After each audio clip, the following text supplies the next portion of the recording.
எனக்கு தெரிஞ்சு நீங்கள் செய்கிற ஒருபடி எனக்கு தெரிஞ்சு இது கொஞ்சம் தண்ணி அளவு வைக்கிறதுக்கு அவங்களோட விரல் அளவு வைப்பாங்க. ஓகே, கும்பிடுவாங்க. இது வளமையாக நம்ம ஏரியாவிலையும் இருந்திருக்கு, அந்த நாளில் இருக்குது. இதுலேயே வந்து எட்டி பார்க்குறது நம்ம அதை சம்மந்தம் இல்லாமல் கையில் பிடிச்சி கொண்டிக்கிறாண்டு. இப்போ எல்லாம் சோறு பொங்கி வளைஞ்சதெல்லாம் பார்த்தே இத்தனை வருஷம் ஆகுது. நல்ல வாசம் வரும், சிக்கன் கறி நல்ல வாசம் வரும்.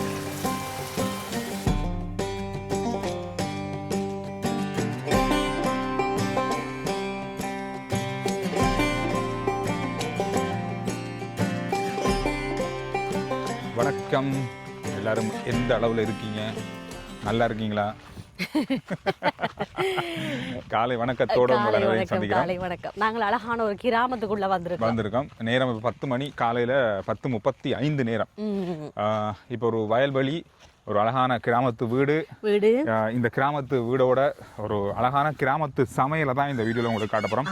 மயில் சத்தம். சரி, கிராமத்து நல்ல ஒரு கிராமத்து சமையலை சமைச்சு நாங்க சாப்பிட போறோம். ஒரு வயலுக்கு நடுவுல. இந்த கிராமத்து சமையல்ல என்ன வித்தியாசம் இருக்க போது வளமையான கிராமத்து சமையலுக்கும் அப்படின்னு பார்த்தா, நான் ஒரு தடவை உங்களுக்கு சிகிரியா கிராமத்தை உங்களுக்கு காட்டியிருந்தேன். அது ஒரு கிராமத்து சமையல் வீடியோ நான் பார்த்தோம்.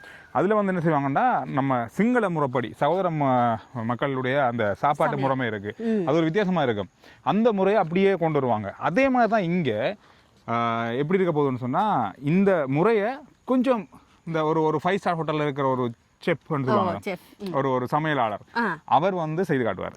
அந்த உடுப்போடு செய்து காட்டுவார். இதுதான் இங்க வித்தியாசமா இருக்க போகுது. ஆனா சமையல் ஒன்றுதான், கிராமத்து சமையல் தான். அந்த ஒரு விஷயம் தான் இந்த வீடியோல உங்களுக்கு இருக்க போகுது. இந்த வயல்வெளியும் அப்படி பார்த்து கொண்டு இந்த சமையலை சமைச்சு ஆரம்பிப்போம். இந்த சாப்பாடு எப்படி இருக்கு அப்படின்றத பார்க்கலாம். வாங்க. மிதுன் எங்களோட வந்தாரு, கிராமத்து சமையல் ஓடிச்சாரு. என்ன கொண்டங்கே மாறிட பாக்குறாங்க அப்படின்னு. ஆனா அவருக்கு அந்த மண் சட்டி சாப்பாடுல சமைக்கிற சாப்பாடு விருப்பம் அவருக்கு.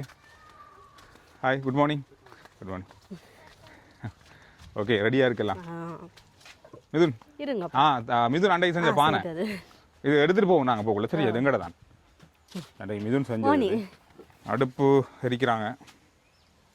இது இந்த அடுப்பு எப்படின்னா, இதுல எரிச்சோம்னு சொன்னா இதுல எரியும், இதுக்குள்ளேயும் நெருப்பு வரும். இதுக்குள்ள அப்படி இதுக்குள்ள ஆவி வரும். இந்த ஆவியாக வந்து வரும். எரிச்சிட்டாச்சு. அதாவது மண் அடுப்புல தான் இந்த சமையல் இருக்க போகுது. மண் சட்டியில தான் இந்த சமையல் இருக்க போகுது. சாணம் வந்து இது பண்ணுவாங்க, அப்பதான் வெடிக்காது. களிமண் வந்து கொஞ்சம் வெடிக்க பார்க்கும், அது மெழுகுவாங்க. சாணம் தான் அது வெடிக்க நீங்க திரும்ப திரும்ப பூசலாம். அந்த காலத்துல வீடுகளுக்கு இதை பயன்படுத்துவாங்க. வீடு இதுதான் ஒழிக்கிறாரு. நாங்க ஒரு காலத்துல இந்த அடுப்பு கட்டுறது தானே, இப்படி செல் அடிக்கும் போது இதுக்கு கிளப்பி பூந்துருவோம். அதுதான் பூந்துருவோம். இருக்கும் அந்த மாதிரி சத்தம் கேட்டு வர முடியும் வரைக்கும் உள்ளுக்கு இருப்போம். எங்கட பங்கர் அதுதான். சில நேரத்துல அது வெளியில ஓடுற அளவுக்கு நேரம் காணாட்டி டக்கடு பங்கர்னு சொல்லி போட்டு இதுக்குள்ள எங்க சின்னாக்களை பிடிச்சி தள்ளி விடுறது. களிமண்ணால் செஞ்சதான். ஆனா இருந்தாலும் ஒரு பாதுகாப்புக்காக அது ஒளிஞ்சிருக்கும். அதாவது எனக்கு நல்ல ஞாபகம், ஸ்கூல்ல எல்லாம் டீச்சர்ஸ் ஸ்கூல்ல இருக்கும்போது செல் அடிச்சா டக்கடு டீச்சர்ஸ் மேரிட சாரி எடுத்து இப்படி போட்டோம் நிக்கிறோம். அதுதான் எங்களுக்கு பாதுகாப்பு வளையமே. ஓகே, என்னென்ன இது கண்டு பார்ப்போம். குடம், முட்டி, தண்ணி, அதில் கூட இருக்கு பாருங்க.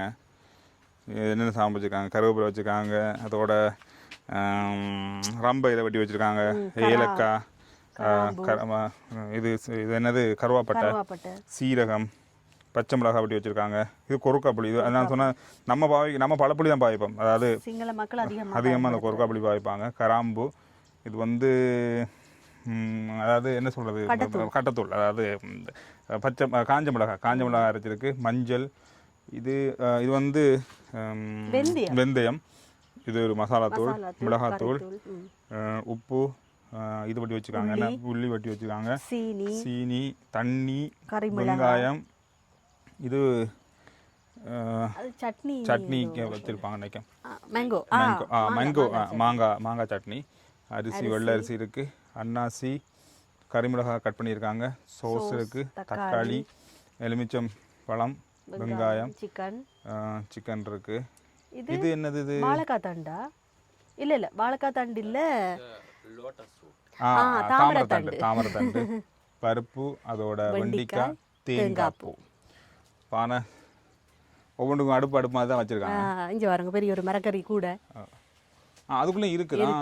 இதுக்குள்ளே இருக்கு கத்தரிக்காய் பொரியல், கரண்டிகள் வச்சுருக்காங்க. இதுக்குள்ள அரிசிக்கு சோறு இருக்குது, அதுக்குள்ளே பால் இருக்குன்னு நினைக்கிறேன். சிரட்டை இருக்குது தண்ணி குடிக்கிறதுக்கு, மூடுறதுக்கும் ஒரு சிரட்டை இருக்குது. இது மரக்கறி கூட பாரமாக இருக்குது, எப்படி டிசைன் பண்ணி வச்சுருக்காங்க பாருங்க, அழகாக இருக்குது. அழகாக இருக்குது. இதில் எல்லாமே இருக்குது. வண்டி கொண்டு வந்து எடுத்து வைங்க. நல்லா இருக்குது. இந்த பக்கம் பாருங்கள் எப்படி இருக்குது இந்த வயல்வெளிகள். இந்த பக்கம் இந்த இடத்த வந்து எல்லா காய்கறிகளும் வைக்கிற மாதிரி வச்சுருக்காங்க. பப்பாசி, அதோட இந்த இடத்துல கச்சான் போட்டிருக்காங்க, அந்த மரவள்ளி இருக்குது, அன்னாசி இருக்குது, கத்தரி இருக்குது, தூக்கணாங்குருவி கூடு, லாம்பு, இது வந்து அரிக்கன் லாம்பு, இது பூசணி, நீத்து பூசணிக்காயை கட்டிட்டு இதுக்குள்ள உப்பு போட்டு வைப்பாங்க தெரியுமா முதல்ல.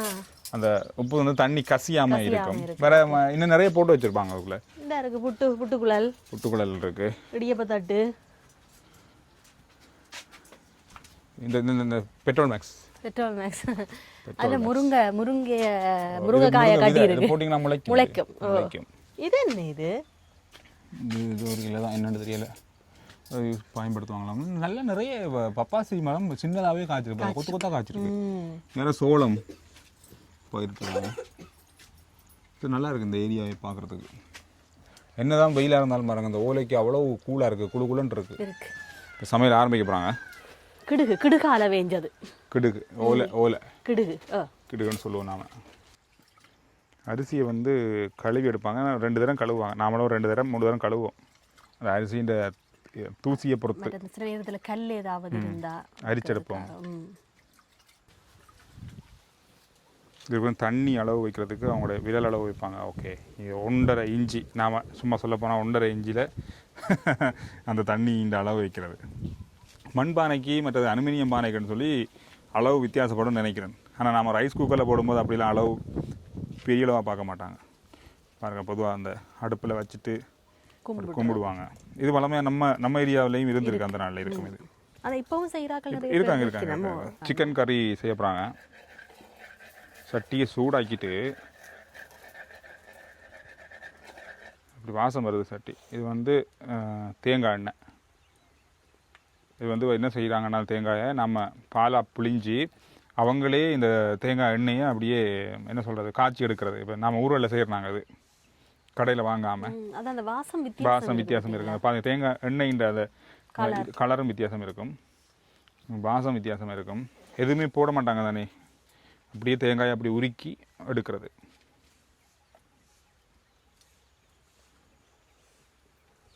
நல்ல வாசமாக இருக்கு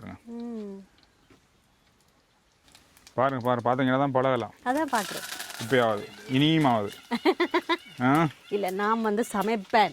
இந்த சமையலை பற்றி என்னுடைய ரசிக பெருமக்களுக்கு தெரியும். அதான் எல்லாருக்கும் தெரியும், அது எனக்கும் தெரியும். இப்போ நான் இப்போ பார்த்தீங்கன்னா அவருக்கு விளங்குச்சு. நீங்கள் பின்னுக்கு நிற்கும் போதே விளங்குச்சு இந்த ஏரியாக்குள்ளே வந்த ஆள் இல்லைன்னு சொல்லி. உடனே ஹாப்பியாக கையில் கொடுத்துட்டாரு. கொஞ்சம் தள்ளி நிற்கணும். அந்த வாசம் இருக்கு, இதுனே வந்து எட்டி பார்க்கறது. என்ன அம்மா சம்பந்தம் இல்லாமல் கையில் பிடிச்சி கொண்டு நிற்கிறாண்டு. தாய் ஏதோ சம்பந்தம் இல்லாத ஒரு விஷயத்தை பிடிச்சி கொண்டு மகனுக்கே பொறுக்க இல்லை. அப்படி அந்த வீடியோவில் வந்து நான் தான் சமைக்கிறேன். சரியா? இல்லை வீட்டையும் இல்லை தானே இப்போ. அப்பா, வாசத்தை பார்த்தீங்களா? நல்லா இருக்கு, நல்ல வாசம். கமகமகன்னு அந்த தேங்காய் எண்ணெண்ட வாசம் அப்படி வருது. உங்களுக்கு தெரியுமா, தேங்காய் வந்து தேங்காயை காய்ச்சின பிறகு அந்த அதிர ஒரு கட்டி கட்டியா இருக்கும். அது வந்து சாப்பிடும்போது நல்லா இருக்கும். என்ன போட்டாங்க இப்ப? கருவேப்பிலை போட்டாங்க. கருவேப்பிலை, உள்ளி, அந்த கருவாப்பட்டை, மிளகாய் எல்லாமே போட்டுரு. கடுகு. ஓகே. வெங்காயம்.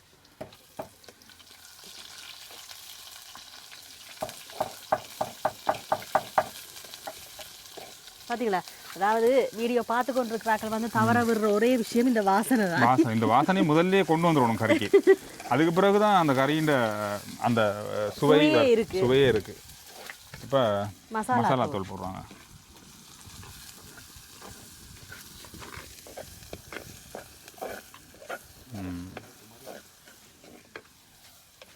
பரவாயில்ல, நல்ல ட்ரைனிங்.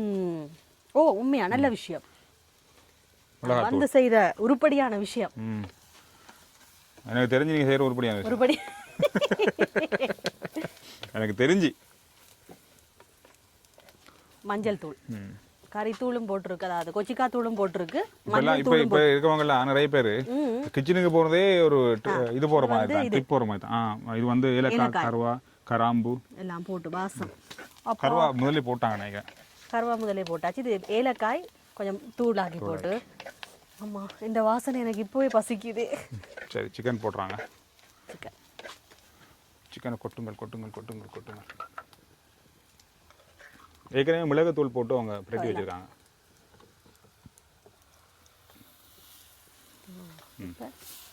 இப்போ சட்டியை கவுத்துறாங்க. சட்டியை கவுக்காம மிக்ஸ் பண்ணணும்.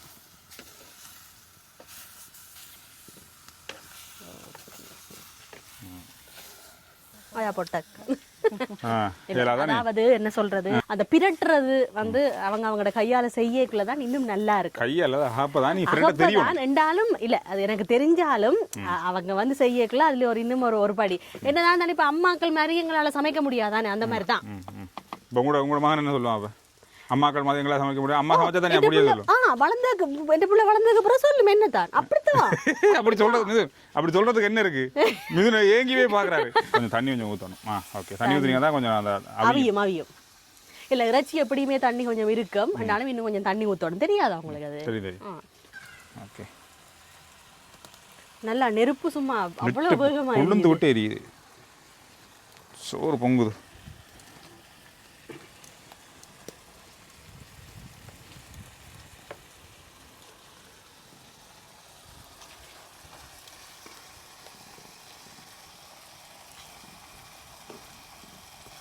அந்த மண் சட்டியில் சமைச்சு சாப்பிட்ற மாதிரி வராது தெரியுமா, அது என்ன செஞ்சாலும். ஆனால் எனக்கு தெரிஞ்சு மண் சட்டியில் சமைச்சாலும் இந்த விறகுல சமைக்கிற மாதிரி இல்லை, விறகுக்கும் கேஸுக்கும் இடையில நிறைய வித்தியாசம் இருக்கு. அதாவது மண் சட்டியில விறகு அடுப்புல சமைச்சு சாப்பிடணும், அதுதான் அதோட இதே. இப்படிலாம் சோறு பொங்கி வழிஞ்சதெல்லாம் பார்த்தே எத்தனை வருஷம் ஆகுது. ரைஸ் குக்கரில் போட்டோன்னே அது வழியே மாட்டுது, என்ன நடக்குன்னு தெரியும். 5 நிமிஷத்தில் ஓபன் பண்ணி சோறு ஆயிரும். பொங்கல் அது இது வாங்கினா பால் பொங்குறது தான். அதை நாங்கள் ஆச்சரியமாக பார்க்குறோம் ஒரு காலத்தில். இதெல்லாம் சாதாரணமாக நடக்கிற விஷயம் வீடுகளில். வெந்தயம் பருப்பு கறிக்கு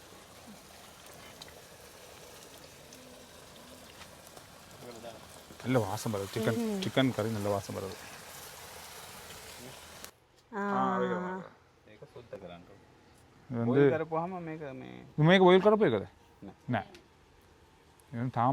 தாமரத்தண்டு வந்து எனக்கு விருப்பம், ஆனால் சமைச்சிருந்தா சாப்பிடுவேன்.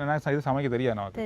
ஆனால் நான் காஷ்மீர் போன டைமில் எங்கே பார்த்தாலும் இந்த தாமரத்தண்டு இருக்கும். தாமரத்தண்டு ஒரு பிரதான சாப்பாடு அங்கே நான் காஷ்மீரில் பார்த்தது. இதை வந்து அவிக்கணும். நம்ம சமைக்கிறது இந்த இந்த தண்டை வந்து அவிச்சிட்டு இந்த நார் மாதிரி இருக்குதானே, இதை உரிச்சு எடுக்கலாம் ஈஸியா. அப்படி உரியும், அது ஈஸியா உரியும். அதுக்கப்புறம் வெட்டிட்டு நீங்க அதை வதக்கிட்டு நார்மலா நாங்க இந்த உருளைக்கிழங்கு பிரட்டல் மாதிரி பிரட்டி அந்த மாதிரி சாப்பிடலாம்.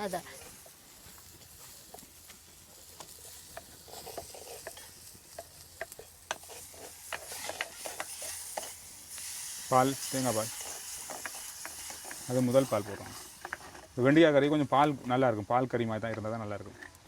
என்னங்கதா ஒரு வித்தியாசமாக இந்த டேஸ்ட் வரும். நம்ம தமிழ் முறைப்படி செய்கிற மாதிரி இல்லை, இது கொஞ்சம் வித்தியாசமான டேஸ்ட்டில் இருக்கும். இப்போவே அந்த கறின்ற அந்த திக் இது தெரியுது பார்த்தீங்களா, தடிப்புத்தன்மை தெரியுது. ரைட்.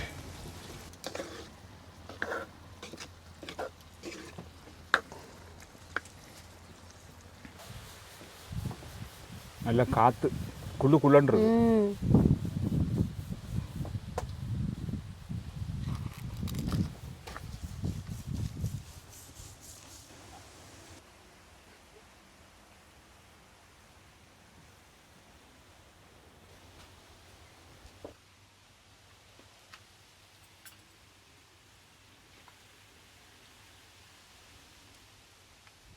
சாம்பார் கொஞ்சம் டேஸ்ட் பண்ணி பாருங்கள் எப்படி இருக்குன்னு. எப்படி இருக்கு பாருங்க.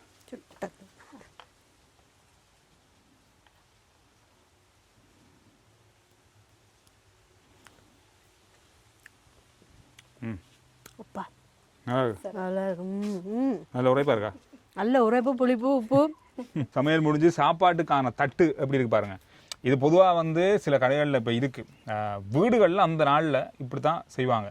ஒரு ஓலை தட்டு இருக்கும், ஓலை தட்டுக்குள்ளே வாழலையை போட்டுருவாங்க. இது சுடாமல் இருக்கிறதுக்கு கீழே இது வச்சுருவாங்க. இது ஓலத்தட்டுக்குள்ளே ஒரு அங்கங்கே ஓடாமல் இருக்கிறதுக்கும் இது இருக்குது. நாங்கள் தாமரை இலையும் போடுறோம். தாமரையில் இதோட நல்லா இருக்கும். வாழலையும் ஒரு விதமான சுவை இருக்கும், தாமரையில் ஒரு விதமான சுவை இருக்கும். 2 வித்தியாசம். வெண்டிக்காய் கறி, பால் கறி. இது வந்து தாமரை தண்டு, பருப்பு, கத்தரிக்காய் பரட்டல் பொரிச்சு போட்டு அப்படியே வினாகரியெல்லாம் போட்டு சோஸ் போட்டு ஃபுல்லாக இது. சிக்கன் கறி எப்படி இருக்கு பாருங்கள், அப்படியே சும்மா கமகமன்னு மணக்குது. இப்போவும் சோறு, இந்த சோறு அரிசி வந்து கொஞ்சம் வித்தியாசமான அரிசி, இந்த நிலத்திலே விளைஞ்ச அரிசி, அதோட தேங்காய் சாம்பார். இதுதான் எங்களுடைய சாப்பாடு இன்றைக்கி. ஓகே, பேசிட்டு இருக்கும்போது சாப்பாடு நடக்குது. அந்த வேலையை பார்க்கணும் தம்பி. எப்படி இருக்கு? நல்லாக்கா. இல்லை விசேஷம் என்ன தெரியுமா, அந்த இறைச்சி கறி. ஆரம்பத்திலே நான் தான் அதுக்கு அத்திவாரம் போட்டது. அத்திவாரம் அதனால இங்கே நல்லா அமைஞ்சிருக்கேன். சம்பல் ஓகே. சம்பளம் நான் அந்த அரைக்கும் போது நமக்கு அந்த அந்த ஒரு நல்ல தேங்காய் பூ வந்து அப்படின்னா அரைச்சி எல்லாத்தோடையும் அப்படியே சேரும். ஆமாம், அந்த பிரட்டுறதை விட இது நல்லாயிருக்கும். இந்த கத்திரிக்காய்க்குள்ளே இந்த பாருங்கள், இதை பொரிச்சு போட்டிருக்காங்க. சின்ன கருவேப்பிலை, அது மொறுன்னு இருக்குது. என்னது இது? பட்டிலப்பா. இது சிரட்டையில் வச்சிருக்கு. சுரட்டையில் மண் சட்டி. சிரட்டையில் தண்ணி குடிச்சுன்னா அது காட்டில் நான் கொடுக்கும். அதில் அந்த திரே தலையில் இருந்தால் சாப்பிட இருக்குன்னு பாருங்க. வட்டலப்பம். இப்போ நம்ம நோன்பு டைமில் இந்த வட்டலப்பம் வந்து எல்லா இடமுமே வட்டலப்பம், நோன்பு கஞ்சி, அந்த சாப்பாடு எல்லாம். இந்த கித்தூள் பானி போட்டுருவாங்களோ? போடுவாங்க. ஓகே, இந்த வீடியோ நாங்கள் அதோட முடிக்கிறோம். நல்லா இருந்தா நல்லா இருக்கா இல்லையா, நல்லா இருந்துச்சா இல்லையா, பிடிச்சிருந்தா இல்லையான்றதை சொல்லுங்க. RG Chandru vlog YouTube channel, Menaka's world YouTube channel, Facebook page, RG Menaka Facebook page, WhatsApp channel, எல்லாத்தையுமே எல்லாத்தையும் ஃபாலோ பண்ணி ஏன் வதக்கிறீங்கன்னு சொல்லுங்க. ஓகே, எல்லாத்தையும் ஃபாலோ பண்ணுங்க. பிடிச்சிருந்தா ஃபாலோ பண்ணுங்க, பிடிக்காட்டியும் ஃபாலோ பண்ணுங்க. அடுத்த வீடியோவில் நான் உங்களை சந்திக்கிறேன். நன்றி, வணக்கம்.